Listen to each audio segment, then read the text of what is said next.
Top of the morning to you and welcome to our special coverage of Russian invasion of Ukraine. I'm Olumide Macaulay. The headlines. President Putin claims he allowed mutiny to avoid carnage. Thanks Wagner fighters who helped avoid bloodshed and offers Belarus exit to others. Russia's Foreign Minister Sergei Lavrov says Moscow is checking if Western agencies were involved in mutiny. Plus, U.S. President Joe Biden says U.S. and its allies not involved in uprising against Putin.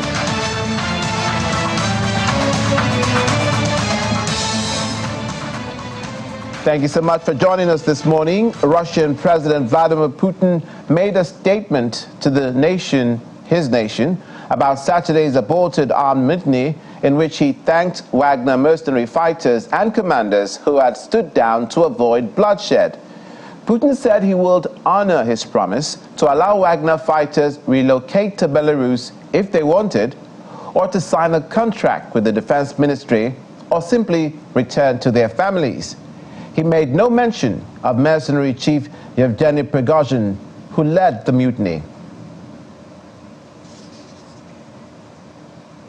Meanwhile, in his first public comments since ending the mutiny late on Saturday, the Russian mercenary leader Yevgeny Prigozhin said a one-day mutiny by his Wagner force had been intended not to overthrow Russia's government, but to register a protest over what he said was its ineffectual conduct of the conflict in Ukraine. Prigozhin repeated his frequent claim that Wagner was the most effective fighting force in Russia and even the world, and that it put to shame the units that Moscow had sent into Ukraine on February the 24th, 2022. He says the way it had been able to seize the southern Russian city of Rostov-on-Don without bloodshed and to send an armed convoy to within 200 kilometers of Moscow have been a testament to the effectiveness of his fighters. He renewed an allegation, so far unsupported by evidence, however, that the Russian military had attacked the Wagner camp with missiles and then helicopters, killing about 30 of its men, and said this had been the immediate trigger for what he called a march for justice. He was speaking by audio message released on the Telegram messaging app. He claimed Wagner stopped its advance towards Moscow at the moment when it realized that it would have to confront waiting Russian troops and that blood would inevitably be shed. You think? Meanwhile, Russian intelligence services are investigating whether Western spy agencies played a role in the aborted mutiny by Wagner mercenary fighters on Saturday. Foreign Minister Sergei Lavrov was saying this in an interview with Russian RT television. Several Western leaders have said the incident shows that instability is growing in Russia as a result of President Vladimir Putin's decision to send his armed forces into Ukraine early last year. Asked whether there was any evidence that neither Ukrainian nor Western intelligence services were involved in the mutiny, Lavrov replied in his words, "I work in a department that does not collect evidence about illegal action, but we have such structure, and I assure you they already understand this." Doubts over Wagner's future have raised questions about whether it will continue its operations in African countries such as Mali and the Central African Republic, where its forces have played a big role in long-running internal conflict. U.S. President Joe Biden says the brief uprising by Russian mercenaries against the Kremlin is part of a struggle within the Russian system, and the United States and its allies were not involved in it. At a White House event, President Biden addressed the dramatic power struggle, allegedly that erupted over the weekend when the mutineers barreled towards Moscow, only to stop before reaching the capital. Biden added that he'd directed his national security team to update him on the situation hour by hour and to prepare for a range of scenarios, which he did not detail. As it did, I directed the situation began to develop as it did. I directed my national security team to monitor closely and report to me hour by hour. I instructed them to prepare for a range of scenarios. I also convened our key allies on a Zoom call to make sure we're all on the same page. It's critical that we're coordinated in our response and coordinated in what we to anticipate. They agreed with me that we had to make sure we gave Putin no excuse. Let me emphasize, we gave Putin no excuse to blame this on the West or to blame this on NATO. We made clear that we were not involved. We had nothing to do with it. This was part of a struggle within the Russian system. I also talked at length with President Zelensky of Ukraine. I'll be keeping in contact with him. I may be peeking him later today, early tomorrow morning, to make sure we continue to remain on the same page. I told them that no matter what happened in Russia, let me say it again, no matter what happened in Russia, we, the United States, would continue to support Ukraine's defense and its sovereignty and its territorial integrity. He and I agreed to follow up and stay in constant contact. I'm also in constant contact with our allies to maintain our coordination. I'll be speaking with the head of state right after this meeting today and making sure we're on the same page. I didn't get a chance to speak with one head of state yesterday. We're going to keep assessing the fallout of this weekend's events and the implications for Russia and Ukraine. But it's still too early to reach a definitive conclusion about where this is going. The ultimate outcome of all this remains to be seen. But no matter what comes next, I will keep making sure that our allies and our partners are closely aligned in how we are reading and responding to the situation. It's important we stay completely coordinated. Services. Think of the parents and students. Joe Biden, President of the United States of America. Meanwhile, the U.S. State Department sees the situation in Russia as dynamic, days after an aborted mutiny, and says it does not have any assessment about the whereabouts of the boss of Russia's Wagner mercenary group, Yevgeny Prigozhin. The United States had communications with the Russian government on Saturday, both through U.S. Ambassador Lynn Tracy and at other levels. Tracy told Russian officials that the United States expects Russia to uphold its obligations to protect embassy and diplomatic personnel. Facts on the ground. Obviously, we all saw what happened. It is certainly a new thing to see President Putin's leadership directly challenged. It is a new thing to see Yevgeny Prigozhin directly questioning the rationale for this war and calling out that the war has been conducted essentially based on a lie, which is something that we have said previously, but we certainly have not seen coming from Russian officials previously. Those are all significant steps, and what the implications of those are, I think, remains to be seen. Number one, we expected Russia to withhold its obligations, to uphold its obligations, I should say, to protect our embassy and to protect diplomatic personnel who are in Moscow. And two, to reiterate what we said publicly, that this is an internal Russian affair in which the United States is not involved and will not be involved. The United States does not take a position on the leadership of the Russian Federation. We do not take a position on the leadership of the Russian Ministry of Defense. Our policies have always been with respect to actions that Russia has taken. We want a Russia that is not invading its neighbors and trying to violate the territorial integrity and sovereignty of its neighbors. We want a Russia that is not conducting malign influence operations across the world. That has always been our policy with Russia, not the disposition of the Ministry of Defense or any other offices inside the country.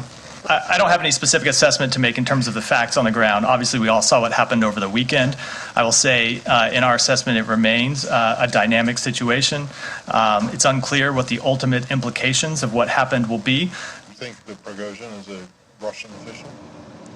Meanwhile, British Defense Minister Ben Wallace warned against over-crediting the Russian destabilization brought about by Saturday's armed revolt by Wagner forces during his closing speech at the Russia annual conference on Monday. When asked whether Russian President Putin chose to invade Ukraine because NATO had not shown sufficient political will or expenditure to create a formidable defense force, Wallace said he did not believe Putin was frightened of NATO, but that the Russian leader was probably more willing to do it in 2014 because of a lack of collective action by the international community. The defense minister was also asked to address speculation that he wishes to become NATO's next Secretary General after Jens Stoltenberg. That somehow this is one of the most important parts of the last sort of 72 hours was Prigozhin's video where he directly challenged the narrative for war that the Kremlin put out, which was that Ukraine wasn't going to attack Russia, NATO wasn't going to attack Russia, and if there's a sort of lasting aftertaste of the events over the weekend, it's clearly that. That's important, that Russian people get to hear the truth, and that Prigozhin was able to do that. We shouldn't necessarily overcredit the sort of destabilization that somehow this is a massive derailment of the Kremlin. You know, what we see at the moment is Prigozhin's gone off to Belarus. The Wagner group is predominantly spent, done, dissipated, whichever you'd like to interpret it. And the war in Ukraine is still being prosecuted by the Russian General Staff. And as I sit here right now, General Gerasimov and Minister Shoigu are still doing their day job. I think it exposed that Russia's reserves are threadbare. The fact he could advance, or his small band of men, and I think it was only about 2,500 people, made it so far up the motorway without much opposition, sort of showed that how stretched Russians' reserves are. Now, British Foreign Minister James Cleverly is pointing out that the aborted mutiny by Russia's Wagner mercenary group, led by Yevgeny Prigozhin, represents an unprecedented challenge to Russian President Vladimir Putin. At that time, there was no word about the revolt from Putin himself, who'd said on Saturday the rebellion put Russia's very existence under threat and vowed to punish those behind it. The Russian government's lies have been exposed by one of President Putin's own henchmen. Now, the full story of this weekend's events and the long-term effects will take some time to become clear, and it is not helpful to speculate. Prigozhin's rebellion is an unprecedented challenge to President Putin's authority, and it is clear that cracks are emerging in the Russian support for the war. This weekend's events show that it is Ukraine and its partners, not Russia, that have the strategic patience and resolve to prevail. At last week's Ukraine Recovery Conference, we sent a clear message that not only will we stand by our Ukrainian friends as they resist Putin's onslaught, but we will stand with them in the subsequent peace as well. The government, of course, considers this an internal Russian affair, and of course, the leadership of Russia is a matter exclusively for the Russian people. But everybody should note that one of Putin's protégés had publicly destroyed his case for the war in Ukraine. The United States used various diplomatic channels to send a message to Russia that there was no U.S. involvement in the uprising against the Kremlin, according to the White House. White House National Security spokesperson John Kirby told reporters the messages were sent over the weekend. He did not say how Moscow responded. Mr. Kirby also spoke of a new package of U.S. assistance for Ukraine, which will be announced soon. We had good, direct communications with the Russians over the course of the weekend. It's our expectation that that would be able to continue going forward. But it's just too soon to know, after the weekend's events, where Wagner goes as an entity, or where Mr. Prigozhin goes in terms of his leadership of it. We've seen no indication. Outside of the blustery rhetoric, we've seen no indication that there's any intent to use nuclear weapons inside Ukraine. And I can also assure you that we've done nothing, we've seen nothing that would compel us to change our own strategic deterrent posture. We have, as you know, the ability near the plant to monitor radioactivity, and we just haven't seen any indication that threat is imminent, but we're watching it very, very closely. It's too soon to know what the future of Wagner is going to be. We're going to stay focused on the group. Of course, we have to. They do operate outside of Ukraine, and we have levied lots of sanctions against them, and we'll continue to hold them accountable as appropriate. We also made clear to all our allies and partners that the United States was not involved and would not get involved in these events, and that we view them as internal Russian matters. Now, I would like to speak to President Emeritus, Corporate Council on Africa, former President, American Center for International Leadership, and the President of Cohen and Woods International, Mr. Stephen Hayes. Morning, how are you? Top of the morning to you, Mr. Hayes. So is there a playbook now where the Russians accuse the United States of meddling in their affairs? The United States accuses Russia of meddling. Remember the Russian collusion allegations concerning the ascendancy of President Trump to the White House, which has, I believe, been largely debunked. And now Russia with a fantastic allegation that somehow Yevgeny Prigozhin was in cahoots with the United States to stir up this mutiny in Moscow. Well, I think, first of all, it's both countries meddle in one another's affairs. That's the nature of international relations, particularly historically between the United States and Russia. Now, what that means is something different. In terms of Mr. Prigozhin, I think that it's ridiculous. I think he clearly is his own man, much to the chagrin of Putin, and I think the United States had absolutely nothing to do with that. There's also a reason that I think that they would not want that, because Prigozhin is certainly not pro-U.S. He's even more nationalist in Russia, and I think we'd be quite worried if he were in charge of the country. So I think that the statements by the United States and others is that we're not interfering in that particular point. Certainly, both countries have intelligence agents in one country or another, so certainly to say that we're not entirely, any country is not meddling in the affairs of another, particularly in the case of Russia and the United States, is a bit of a stretch, but in the case of this, clearly I don't think the United States is involved. Is this a Prigozhin versus Russia problem, or a Prigozhin versus Putin problem, or a Prigozhin by himself problem? Because of his antecedents, let's x-ray Mr. Prigozhin, for instance. Tell us what your opinion is of him. I noticed that he likes to wear full combat gear on social media, even though there's no proof that, you can enlighten me if there is, that he's ever held a rifle in his life, or he has anything to do with the combat operations of Wagner Group vis-a-vis their battle strategy. There's nothing that I could find in his background that suggests he has any military training of any sort, and that the day-by-day or day-to-day decisions of Wagner Group have anything to do with him. As far as the battle in Bakhmut is concerned, he seems to be more of a mouthpiece and a spokesperson for Wagner Group as well as the leader. Do you think he has credibility with the Russian people to cause a division in Russia? The sound is a little difficult between you and me at this moment, so if I misrepresent what you're saying, it's not my intention.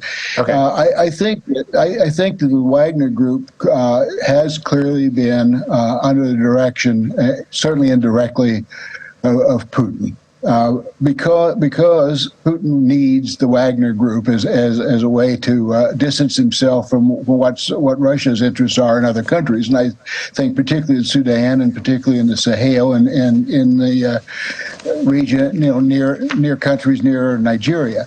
The Wagner Group is right now essential to Russia's interest in Africa and other areas, Syria too. It has carried the bulk of the military help. It hasn't been in a vacuum, just hired by Sudan. It's been very active in other countries and at the behest of the Wagner Group. And in fact, I think it was the foreign minister, Sergei Lavrov, who said yesterday that the Wagner Group operations will continue to be supported by Russia. So I think that's of course, I think that's subject to change at any moment. And also, I think that if Prigozhin is in Belarus, it doesn't really change much. He can operate the Wagner Group from Belarus and still be in support of Putin, although I think Putin's going to find it very hard to be supportive of Prigozhin and may, in fact, try to find other leadership. But the Wagner Group is very important to Russia right now, and to disband it would mean disbanding their interest and support of the RSF in Sudan. It would mean disbanding their support in Central Africa Republic, as well as in Burkina Faso, Mali, and probably Niger. So there is, and I'd also probably add Madagascar into that. So it's going to be very difficult for Putin to separate himself from the Wagner Group. Mr. Hayes, I do beg your pardon if you said that you couldn't hear me properly. I hope you can hear me now. So we apologize for that. Now, do you agree with the Speaker of the U.S. House of Representatives, Kevin McCarthy, who was saying yesterday, with glee, if I might add, that this shows that there are cracks in Putin's authority and there is a real threat to his autocratic rule? It shows there's dissent openly, and this is, of course, a dissent from Putin's right, interestingly, not from those he's jailed who are protesters from the general public or the non-governmental sector. So that makes it even more interesting, and I think does make Putin somewhat vulnerable. But I think it's premature to say that this is going to is an enormous threat to Putin at this stage. He still controls the country. We don't know the political apparatus, and I think that the general advice from other countries is right, that let's wait and see. It's not necessarily so that Putin is losing any grip on Russia.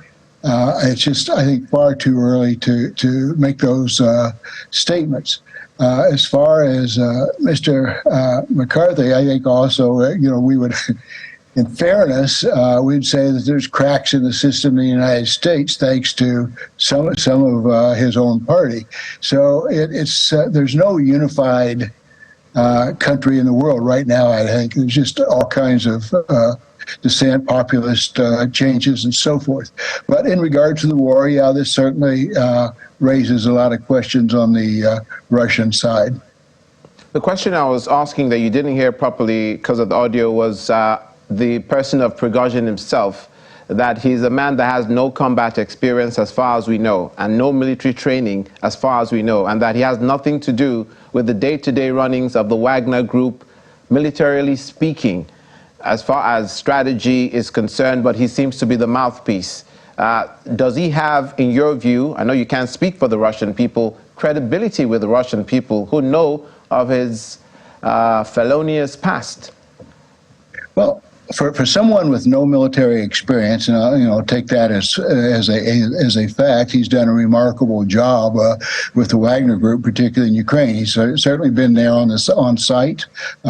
His soldiers, his people that he's recruited out of prisons and elsewhere have certainly been very, very loyal to him. So I think that to call him a mouthpiece is those who would call him a mouthpiece are in error. He's clearly had some direct control on his troops. He's also been very popular, apparently, in Russia.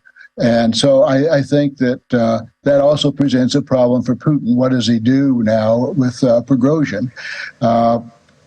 Supposedly he's in Belarus now, and he has amnesty, perhaps, but I think sometimes revenge is served cold, and so Putin's not going to forget this.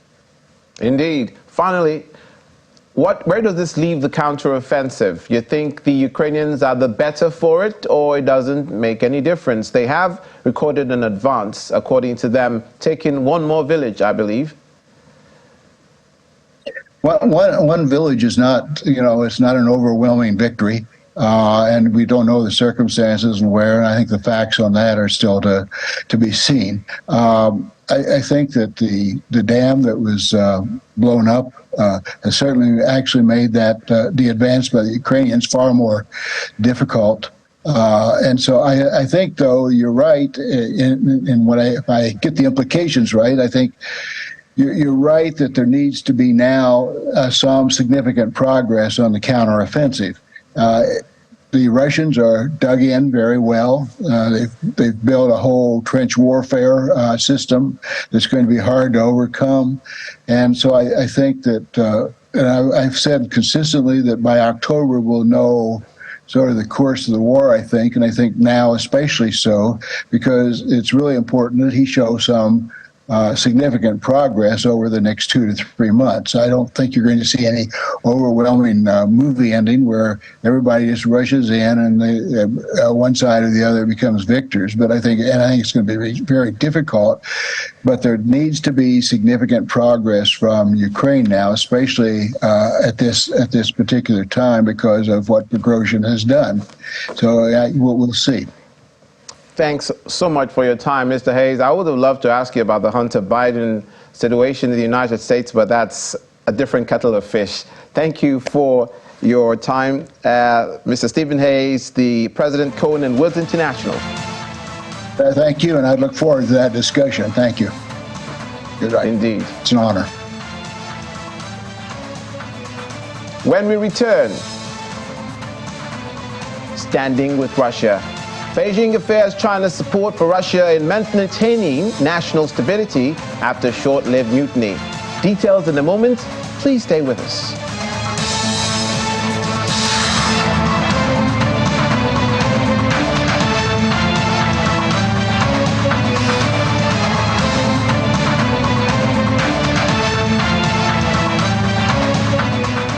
Welcome back to our special coverage of Russian invasion of Ukraine. Canadian Prime Minister Justin Trudeau says that the aborted mutiny in Russia is an internal issue for Moscow to work through and that too much speculation over it could prove counterproductive. The Wagner mercenary forces under renegade leader Yevgeny Prigozhin seized control of military headquarters in southern Russia and began to move towards Moscow on Saturday before suddenly turning back to eastern Ukraine after a deal with the Kremlin. Senior Russian officials rallied around President Vladimir Putin on Monday after the aborted mutiny by mercenaries that appeared to pose the greatest threat to his grip on power of his 23-year rule. We're sticking to that line because it's what is happening. This is obviously a very challenging internal situation in Russia. This is the head of a significant military, paramilitary organization in the Wagner Group, taking some bold actions, challenging the regime. We are watching, of course, and we are reflecting carefully on what the implications could be either in Ukraine or elsewhere along Eastern Europe, including in Latvia, where Canadians are stationed right now. But we also know that this is something that the Russians will be dealing with over the coming days. I think we need to make sure that we are not facilitating the liberal use of propaganda and disinformation that we know the Russians tend to do, and staying carefully monitoring and watching, but not getting involved, I think is the responsible and safe thing to do. Justin Trudeau, Prime Minister of Canada. China's foreign ministry has thrown its support behind Beijing and believes that Russia can maintain its national stability. It said this when asked if mutiny over the weekend from the Wagner Group has weakened Russian President Vladimir Putin.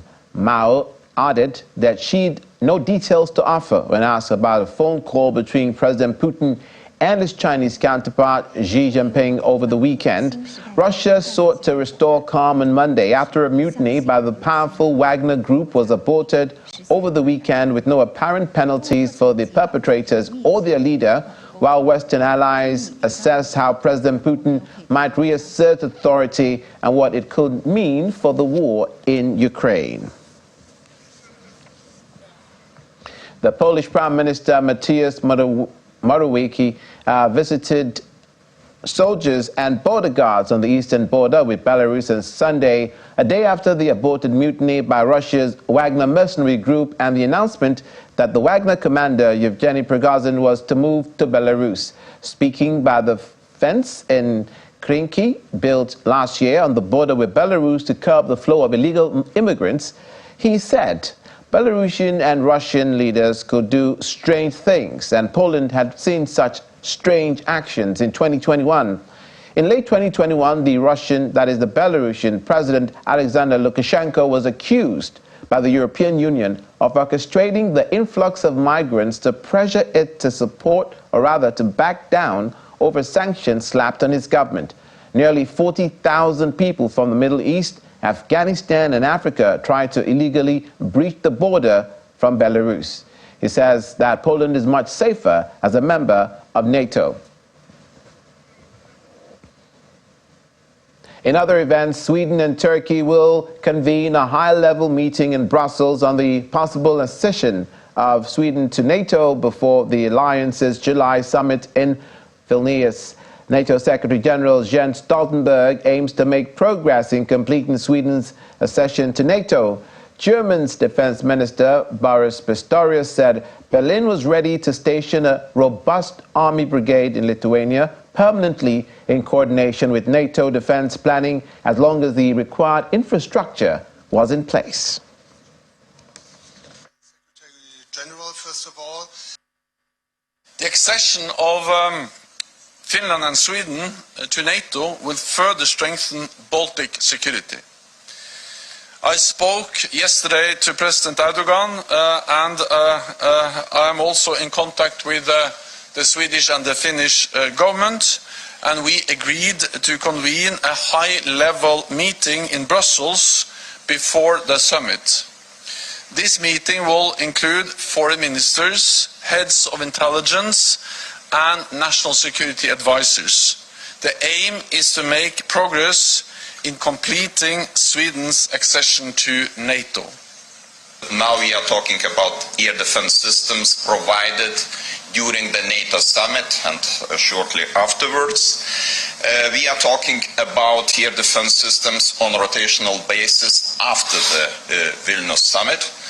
And I already started my discussions with different allies, namely Netherlands, France, Germany, and other countries, but so far it's very complicated issue to answer this question and who will be responsible for which part or which element of air defense systems. Much more important is that we already have the conclusion or decision on the NATO level that air defense systems in the eastern flank on rotational basis, this is probably adequate response to the current situation.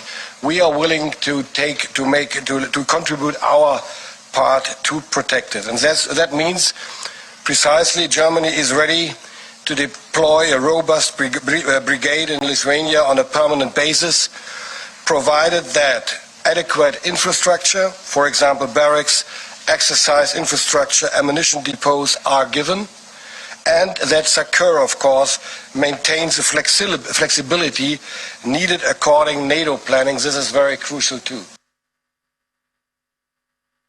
Now we're hearing also pleased to speak with retired Navy Commodore and Head Department of International Relations and Diplomatic Studies, Christian University, Abeokuta, Dr. Kunle Alaomi, who joins us from Abeokuta. Good morning to you. Welcome to the program.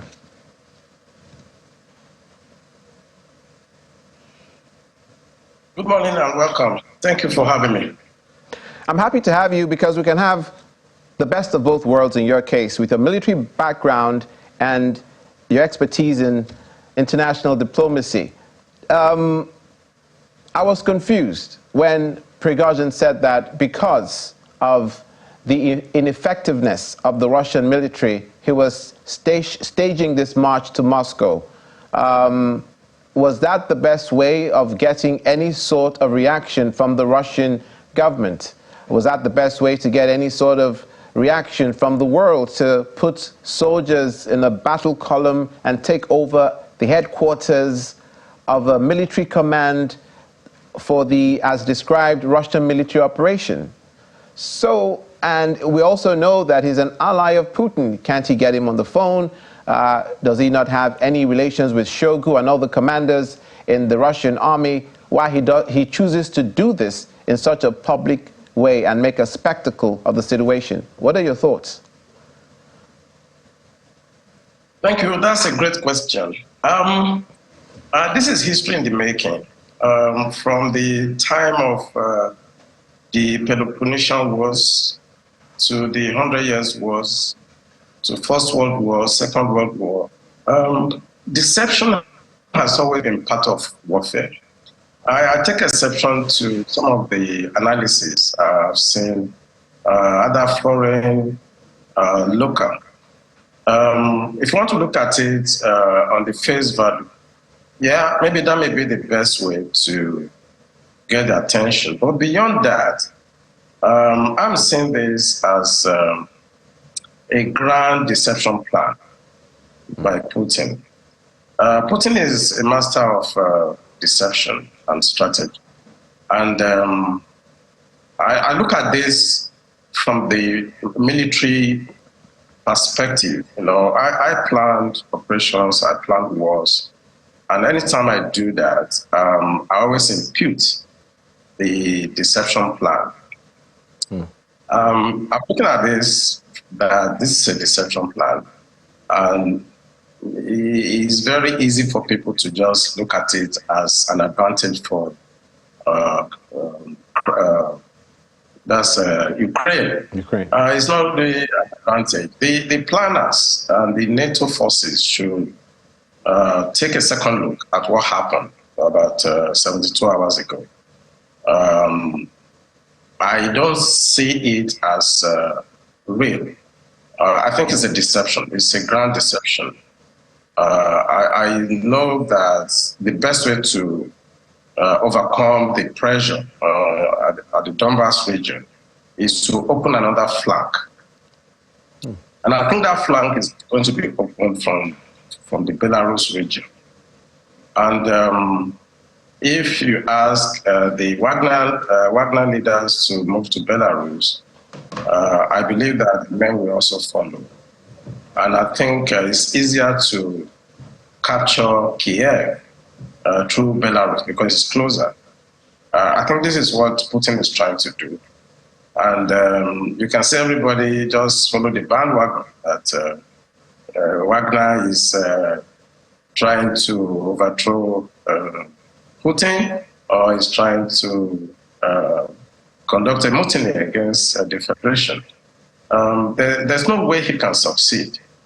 And I don't see the sense in Wagner group leader trying to do that. I'm a military expert.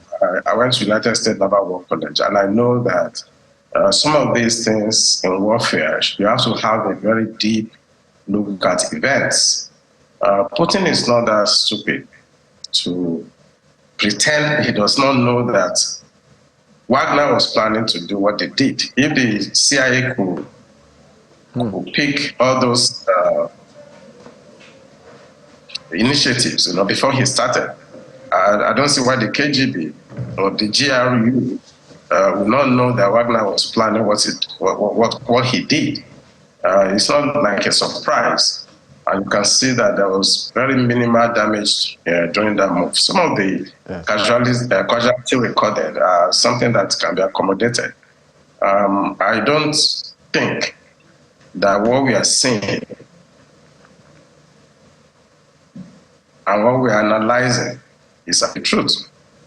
If you look at past operations, look at Operation Mincemeat, you see how the Allies during the Second World War deceived the same German, that they are going to attack Greece, where in actual sense they want to attack Sicily.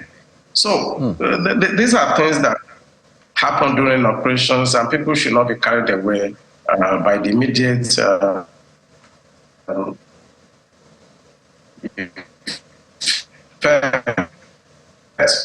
the long run.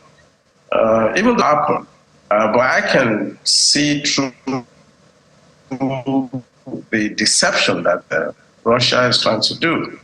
I think they shouldn't, the allies, the NATO, even Ukrainians shouldn't just bite the bait. They should prepare to defend Kyiv from that axis, that's from the Belarus region. They should fortify that region and try to contain Putin before he comes. That is an intriguing theory that you propounded. It deserves further mention. So you're saying that they intend to use as a sort of a Trojan horse this Wagner Group relocation to Belarus to gain access into Kyiv that is closer. Exactly. That's what they are trying to do. And I think Ukrainians shouldn't relent in trying to defend Kyiv. I think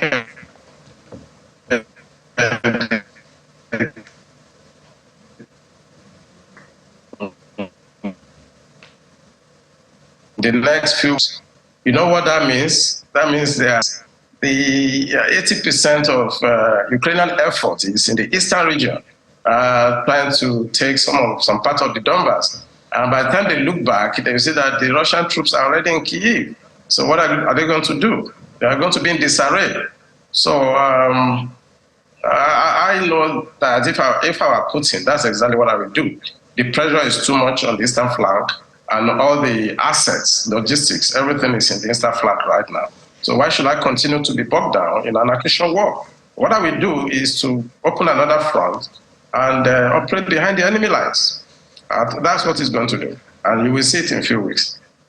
That train of thought is so profound that even though we've run out of time, I'm satisfied with speaking with you for the time being. Thank you so much, sir. Retired Navy Commodore and Head of Department of International Relations and Diplomatic Studies, Christian University in Abeokuta, Dr. Olawumi. Thank you so much, Dr. Kunle Olawumi. Thank you so much for being on the program this morning. It's a pleasure. Thank you very much for having me. Plenty of food for thought. After the break,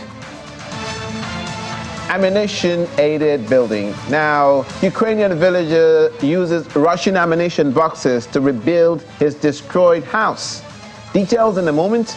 Please stay with us.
Welcome back to our special coverage of Russian invasion of Ukraine. We are in the final stretch.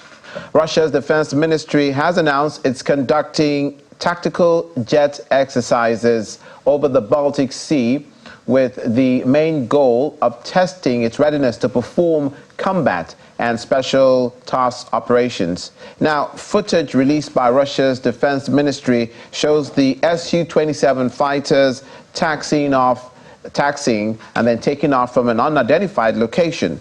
The ministry said that in addition to improving skills, the fighter jet crews are on round-the-clock combat duty guarding the airspace of Russia's Kaliningrad enclave.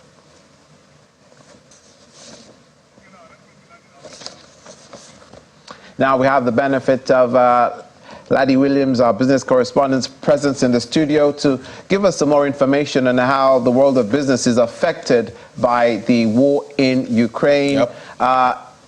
The way this oil price is going up and down, keep going up and down, it's likely to make one dizzy. Exactly. Now, you said they're edged higher again for a second consecutive session. Yeah, so this week is turning out to be, a good week for, oil markets. We've seen prices, edge up after a big loss, last week, about 3.6%. And, the dynamics of that market, anything that, disrupts supply, takes prices up, whatever disrupts demand takes prices down. And we're seeing that, with this dreaded R word, going around, it's been going around since 2022. That's the risk of recession. Oh, okay. Because at the end of the day, we've seen global central bankers, they've been raising rates, trying to rein in inflation. And with that, trying to fight inflation, there's that big risk there of taking the global economy into a recession. So that fear is what drives oil prices down, because at the end of the day, if there's a recession, there's lower demand for oil, and that takes the price. Not just the down. UK. Is there a threat of global recession now? A real because visceral threat? All central bankers are raising rates at this point, and we know at the end of the day, we're seeing rates. They've risen really high right here in Nigeria. Been raising rates since 2022. Same thing with the UK and in Europe. Even the ECB president did talk about that Europe has not won the war on inflation yet, even though we've seen inflation slow down in most of those countries, but it's still way above their target at this time. So there are indications that they're still going to keep raising rates, going forward. How much of this has to do with the Russian invasion? So at the end of the day, with what transpired over the weekend, we're starting to see, oil prices actually trend up, this week. Yes. And definitely anything that disrupts, supply from a country like Russia, they're a big exporter of oil. So anything that disrupts their supply is definitely going to reflect, on prices. And that's where we're seeing prices, start to trend up a little bit. But at the end of the day, the oil bulls have not taken control, totally yet, because now we have some kind of sanity, going on, even though we see that political instability, going on in Russia. So the investors are just on the lookout for, that shoe to drop. What's going to happen next before we see the prices actually take flight? But at the end of the day, prices are still, quite down to earth, at this point. We saw how high oil prices went, last year. And definitely that plays into that whole inflation story. If oil prices go up, that is not what we need. Right now we're seeing, after taking off subsidy, here in Nigeria, we're seeing how much we're having to pay for PMS at this time. So those oil prices need to stay grounded at this time for countries like Nigeria, that are taking off subsidy to continue, getting fuel at these, current prices. Understood. Currently, you need a lot of naira to get just $1. Oh, yeah. But the dollar is weakening in early European trade. Right, yeah. Why is that happening? Yeah, so at the end of the dynamics between raising rates and the U.S. dollar, we've seen the U.S. Fed have been raising rates also since 2022. They only just paused, at the last meeting. Last time, when you check the dollar index, the DXY, it got as high as about 114 points against a basket of 6 other, global currencies. And that was because of the rate hikes. We see, obviously, there was a huge flight to safety. And what's the number one safety at this point? The U.S. dollar. Most investors run there once there's any sign of, risk-off, sentiment. So we saw that took the U.S. dollar index to about 114 points last year. But now, that has been on a downtrend. It's about 102 points, 0.29 points now. Okay. At the end of the day, everyone's looking out for what the U.S. Fed is going to do next. What's going to happen, with the rate hike cycle? Since they've paused, in the last meeting, is there a possibility they're still going to keep, pausing, or at some point we might see rate cuts? But now with the U.S. dollar, that needs rate hikes to keep going up at this point. So now all eyes on economic data coming up. It's a crucial time for June. It's the end of the month. Yeah. It's the end of the second quarter. Right. Also the end of the first half of 2023. So now it's time to take stock, and there's a lot to look out for, for the next half of 2023. So that's what, investors are focusing on, at this time, that forward guidance for what's going to happen with rate hikes. And we're coming to the end of this program in a few minutes. Exactly. And the beginning of yours. Of another program. which we ask our viewers to please stay tuned for Business Morning. Laddie Williams, thank you very much. Thank you. Now, finally, after his farm base was hit by all kinds of shells and rockets, a 43-year-old individual, Ihor Niakis, the father of three, wanted to rebuild his property as quickly as possible.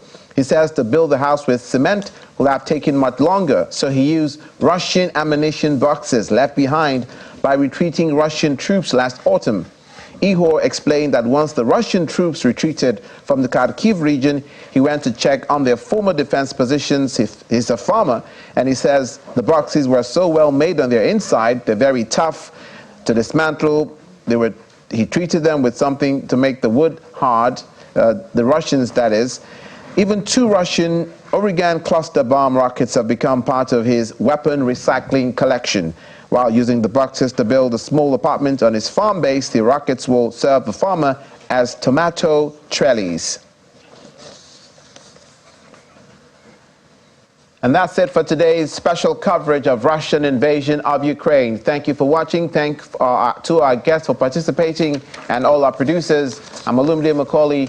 See you next time.